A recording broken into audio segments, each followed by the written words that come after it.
पार्वती जी, माँ सती जी, उमा, कात्यायनी, कुष्मांडा, स्कंदा, ये जितनी भी देवियां हैं, हम क्यों इनकी आराधना करते हैं? कभी आप लोगों ने विचार करा कि माता जी की, हम लोग आद्य शक्ति दुर्गा भवानी की, माँ उमा की, माँ कात्यायनी की, चंद्रघंटा की, स्कंदा की, इन माताओं की आराधना हम क्यों करते? क्यों माँ अंबा जगदम्बा की हम आराधना करते हैं? कभी आप विचार करें, करिएगा विचार। ऐसी कोई देवी नहीं है, ऐसी कोई माता, जगत जननी दुर्गा भवानी के जितने स्वरूप का आप दर्शन करेंगे, ऐसी कोई देवी नहीं है जिन्होंने शिव की आराधना नहीं करी, और ऐसी कोई देवी नहीं है जिन्होंने शिव से वर प्राप्त ना करा।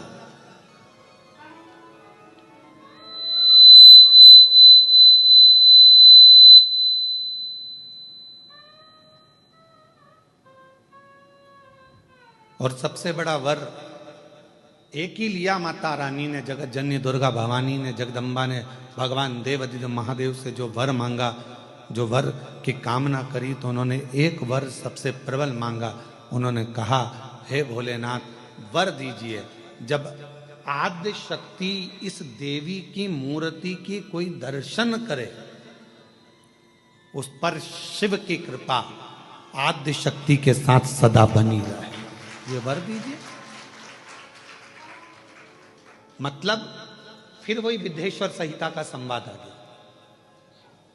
शिव महापुराण की विद्येश्वर संहिता कहती है, श्री शिवाय नमस्तुभ्यम बोलने वाले के मुख का मात्र कोई दर्शन कर लेता है तो उसको अश्वमेध यज्ञ का फल प्राप्त हो जाता है।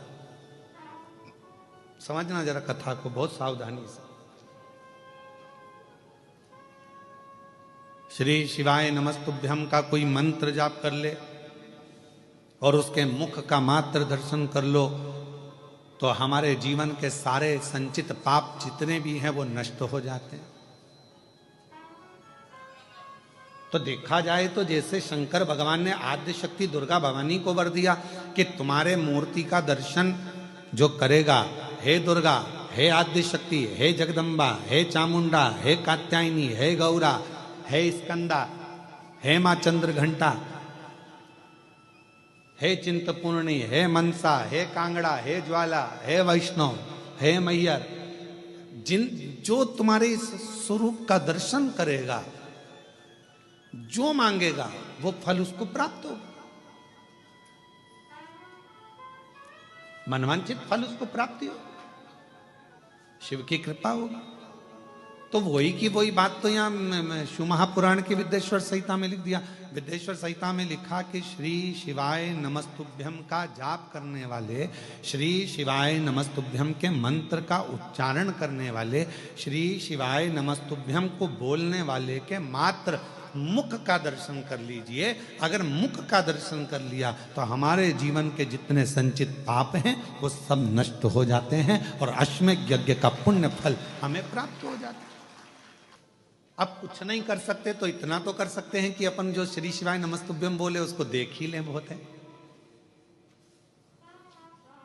इसलिए शिव महापुराण की कथा में आपसे बारंबार श्री शिवाय नमस्तुभ्यम, श्री शिवाय नमस्तुभ्यम, श्री शिवाय नमस्तुभ्यम, श्री शिवाय नमस्तुभ्यम, श्री शिवाय नमस्तुभ्यम, श्री शिवाय नमस्तुभ्यम। क्यों शिव महापुराण में आपसे हम श्री शिवाय नमस्तुभ्यम मंत्र का जाप करवाते हैं, बारंबार मंत्र बुलवाते हैं? क्यों?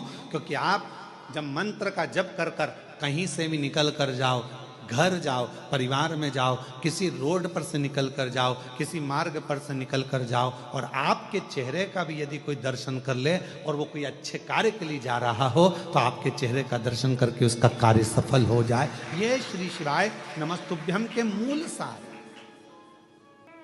ये मंत्र की मूलता है। एक श्री शिवाय नमस्तुभ्यम मंत्र। तो यहाँ आद्य शक्ति दुर्गा भवानी वो कहते हैं ना कि आप व्यस्त हो तो समझ लो कि सबसे ज्यादा मस्त हो। आप व्यस्त हो तो समझ लो कि सबसे ज्यादा जम के बोलो जरा मस्त